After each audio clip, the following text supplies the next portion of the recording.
What on earth has just happened? Oh my days. I never expected to wake up and see the news that I have just seen today.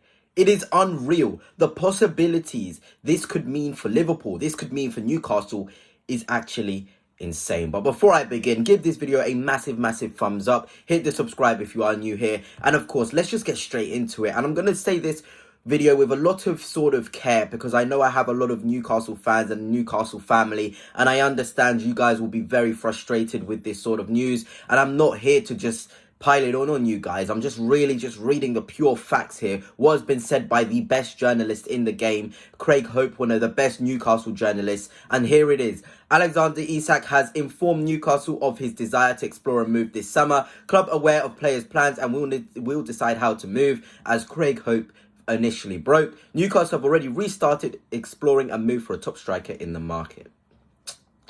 Yeah, I never ever expected this. I'm going to be genuinely serious with you. I thought Alexander Isak would stay at Newcastle 100%, especially when Ekitike signed that Liverpool contract.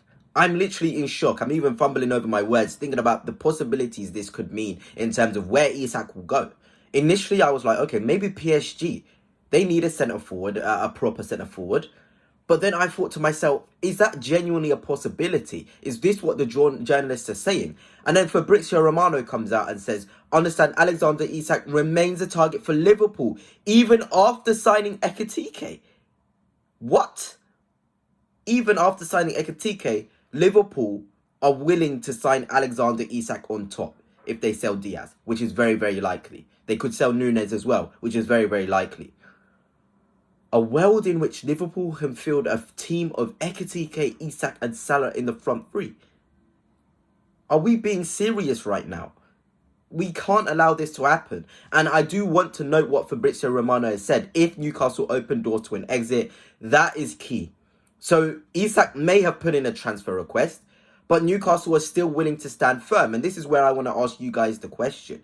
How do you feel about this? Should Newcastle just let Isak go? Because he seemingly is unhappy. He wasn't even on the tour. That's absolutely huge. There was a potential lie in there about a groin injury. There was no groin injury. We saw him training perfectly fine. So is he throwing a fit to get out the club and go to Liverpool? From a Newcastle perspective, if you don't want to play for the club, leave.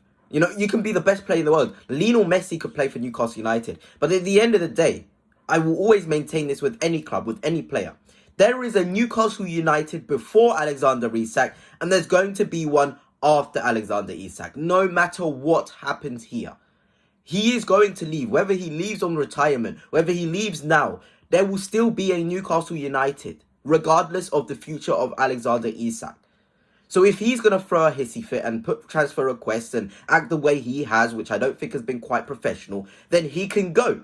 But I'm also very conscious of now looking from the Liverpool perspective. You have made Alexander Isak want to leave Newcastle United. Let's not lie about this. Ever since the news out of Liverpool being willing to put a world record bid in for Isak, willing to go the full length to bid for Isak, he has been unsettled.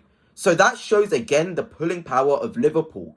You know, and I also saw reports talking about Alexander Isak wanting £300,000 a week to stay at Newcastle. Now, that is just spoiled. We know all about Newcastle's wage structure. They want to be quite professional with it. They don't want to be silly with it. So if Isak is asking for those silly numbers, which they are to a team like Newcastle, this is no disrespect to Newcastle. You guys aren't willing to go to the 300k bracket, which is a lot of money. Liverpool can do that. Arsenal can do that. City can do that. PSG can do that. Newcastle can't. So ultimately, if Alexander Isak has a big issue here, you can leave. We will recoup 145 odd million, or whatever the money is, 130 million, and we will reinvest it into the team. You know, there's a multitude of very good players on the market which Newcastle can go for. And I do say, you know, that with Fabrizio Romano saying Newcastle have already restarted talks, exploring a move for a top striker in the market. So Newcastle are actively looking. But then again, you know, there's so many questions here, because why would Newcastle let Liverpool get Ekitike if they knew all along that Alexander Isak wanted to leave? Because this isn't something new. We've known about the Liverpool interest and willingness to bid for about 2-3 weeks. You know, then we got the Ekitike news. So ultimately here, Newcastle have made a very poor decision. Were they better off just getting Isak, going to Liverpool, and then get Ekitike? Or was the idea Liverpool were always going to get Ekitike on top of Isak? There's so many questions that I have here which are left unanswered because Alexander Isak is essentially just putting a transfer request. He has just said to Newcastle United, thanks for the memories here. I've done what I can here, but I want to go. I want a new challenge. I want to move. You need to open the door so I can move. And for me, that is a massive, massive development.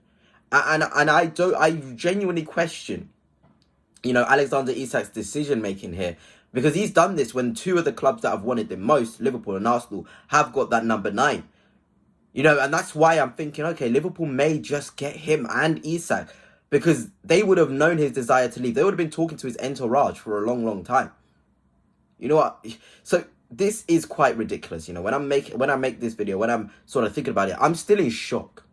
I'm trying to be as sort of fair as possible because I know about the Newcastle family which follow me and the Liverpool family which follow me. I know there's going to be very, very different opinions on this video from both of the camps. And I'm willing to handle both of those opinions because ultimately this affects both your clubs. I'm here as an Arsenal fan hoping that Arsenal have a bit of money in the bank to go for Isak. I don't even think we can compete with Liverpool for Isak, and that says a lot. But my word, what a development. And to sort of end it, I've got this graphic out of how Liverpool could line up. Ekitike can deploy himself as the left winger and operate in those pockets very comfortably. Isak is a 9. He can rotate with Ekitike as well.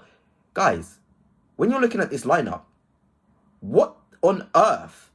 Is this the Super League team? Is this the Invincibles? What am I watching here? What am I looking at? What am I actually looking at here? And you can see it. There's a bit of rage, but I'm also a bit of excited here in terms of Premier League. We could see this. We could see a team like this. And I know a lot of you Liverpool fans will say, where is McAllister? Where is McAllister? I know McAllister's phenomenal and he can still play in this lineup. I just wanted to put a rough lineup out there.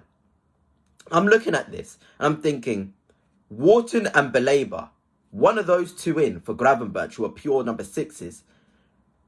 And this might be one of the best Premier League 11s in terms of stars in a very long time. In a very, very long time. I mean, I'm in shock looking at this graphic of a lineup of Liverpool. This is a super team. This is a super team. And you're thinking about the options of a Gakpo off the bench. You're looking at a Bradley. You're looking at Elliott, McAllister or Szoboszlai, whoever be on the bench out of those two. You're just shocked. You're just shocked. And they still want to get Gahey. Mamardashvili is a top young keeper that they've got in for the future. What am I watching? But anyway, that's it for now. And until next time, peace.